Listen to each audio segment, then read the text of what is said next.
turds. That should be appreciated, obviously it isn't. I think that is absolutely atrocious. I've just come back from Chester.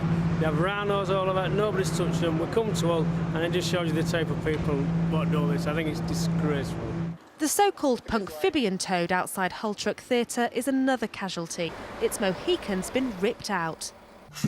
Now artist Liz Dees is making a new hairpiece. She hopes this one will be stronger. We're now trying to beat the vandals and have created one in metal, in galvanised steel, again with cable ties threaded through for the hair, and we're going to bolt it.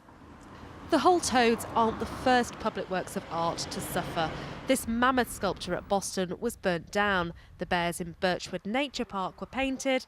Lions placed around Bath have also been targeted.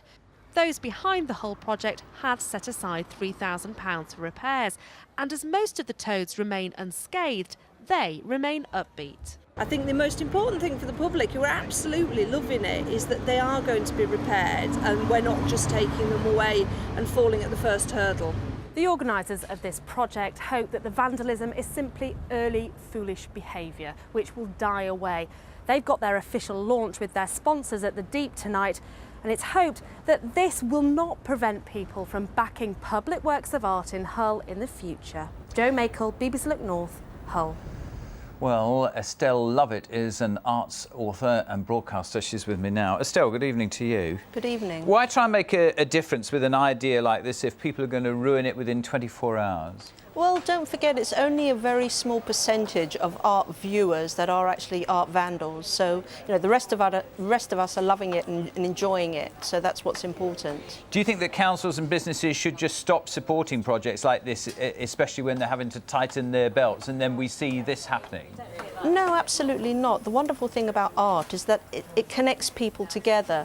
And, you know, bar a few very sad individuals who have no appreciation, not just for art, but for other people's property, you know, definitely we should carry on with it. What does it say about a city when something like this happens?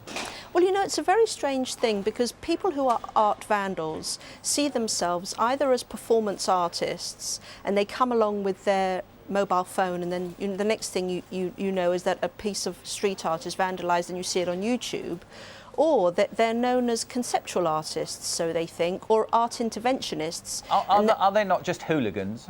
Well, exactly, yes. You know, they're vandals. There's no appreciation for art, and it's just really an opportunity to damage someone else's property. It's boredom.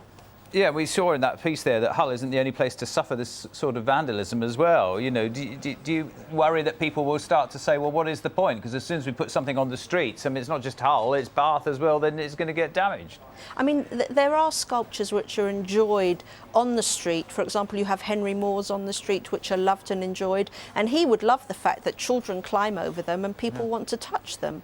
But you know, vandals, you're always going to find vandals who spoil it for the rest of us. Very good to talk to you, Estelle. Thank you very much indeed. Well, I know people feel very passionately about what's happened to the toads, just from conversations I've had over the last 3 days. Like your views on it tonight. You're surprised to see that they've got vandalised so soon. Should they stay? If not, why not? What do you think are the benefits of public art like this, and those people, of course, who've done the damage? If you want to email looknorth@bbc.co.uk. The text number is 81333. Start the message with the word Look North, or go to Twitter. Follow me on Twitter, Peter_Levy. Tweet away, and we'll have some before we finish at 7 o'clock. Look forward to hearing from you. Some more news now in brief. Two councils in Lincolnshire and Norfolk are to share a chief executive to try and cut costs. Terry Huggins, who runs South Holland District Council, will also help nearby Brecklin District Council in Norfolk from next month. Now, the Princess Royal has been in Lincolnshire today. Princess Anne was at the Lincoln Cathedral this morning before travelling to Brigg, where she met people from a support centre that bears her name. Afterwards, she opened Louth's new leisure centre. Princess Royal is the patron of the Princess Royal Trust for Carers, and we're one of those carers centres. So we're part of the Princess Royal network, and this is our 21st birthday since the charity started, and we have her coming today to celebrate with us.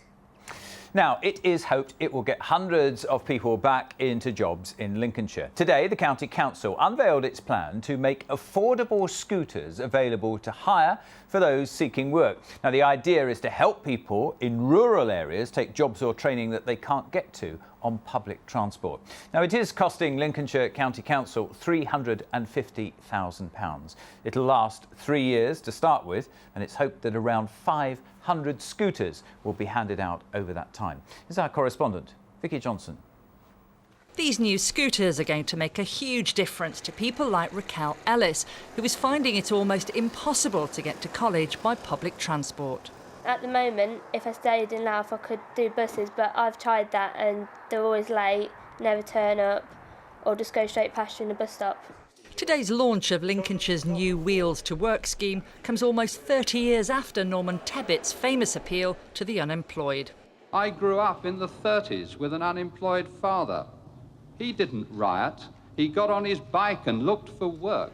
And these cheap-to-rent scooters could be the modern-day answer, according to some of today's job seekers. There has been occasional times of where I've wanted a job, but it's a matter of getting there, which I can't afford it or I can't get to it. If you do get a job, it's the point of you've got to go on the bus times to see if you can make the job on time or not. I think it will be useful, yeah, for people that can't get around. Now, anyone wanting to get their hands on one of these bikes is going to have to jump through various hoops beforehand. First of all, they'll have to prove that there's no public transport available when they want to use it. Plus, they'll have to show that the distance they're going to be travelling is neither too short nor too far. Last of all, they'll have to undertake compulsory basic training on one of the scooters. Council officials insist the scheme is a good use of public money. Whilst we do spend a lot of money on public transport and improving public transport for rural communities, the difficulty sometimes is the hours of day, and it would mean paying quite a lot of money to put a bus on for maybe one person at an unusual hour of the day. Similar projects elsewhere, though, haven't proved successful long term. But those behind this one say that by assembling and servicing the scooters in-house should help make their scheme much more sustainable in the future. Vicky Johnson, BBC Look North, Horncastle. Well, joining me now is Chris Jones from the organisation behind this. Chris, good evening to you. At a time of huge council cutbacks, is this a good use of public money? Yes, I believe so, Peter, yes. We're living in a very rural community in Lincolnshire. We're doing everything we can possibly do to try and get people into work, and unfortunately, even by giving them skills, they actually just can't get to the jobs quite often. But as far back as March, Lincolnshire County Council were warning that they would have to lose as many as 1,000 posts over the next few years. Surely this money would be better spent safeguarding some of those jobs, wouldn't it? Very possibly. That's not my role, to be honest with you, Peter. My role is basically for training young people, trying to get them the skills, trying to get them the work ethic, and then to get them into work. The partnership that's been set up with Lincolnshire County Council and Build a Future Training Centre is basically to take that one step forward. By using this as a training opportunity for our young people, it makes this project sustainable. The money that they've inputted into this at the beginning, we're never going to be asking for any further funding. So this is a scheme, hopefully the first one in the country, that will prove 100% sustainable. It will just continue on forevermore. Was this scheme not tried in West Lindsey with 86 scooters, but some of those ended up being scrapped and it wasn't sustainable, just stopping? It was indeed, but that was the way they went about the means that they had. They were using dealers to service their vehicles. They were having to buy the vehicles from dealers themselves. We're importing these vehicles directly in from China using a supplier. We're not going near any dealers at all. By using a training provider, such as Build a Future, we're using the training opportunity to save all of those costs. And so the initial input, the initial finance coming in from Lincolnshire County Council, definitely worthwhile to get it up and running, but like I said, it will just sustain itself in the long term. By leasing these scooters out, the income will keep coming back, we'll replace the scooters as and when they're needed to be replaced, and as a training opportunity it will just continue. Mr Jones, thank you very much indeed, and of course that's another one that you might want to comment on. If you do, you can get in touch, of course, in the usual ways. Now the time is 18 minutes to 7. Thank you for watching. Still ahead tonight. 80 years on, the picture's filmed by a man from East Yorkshire.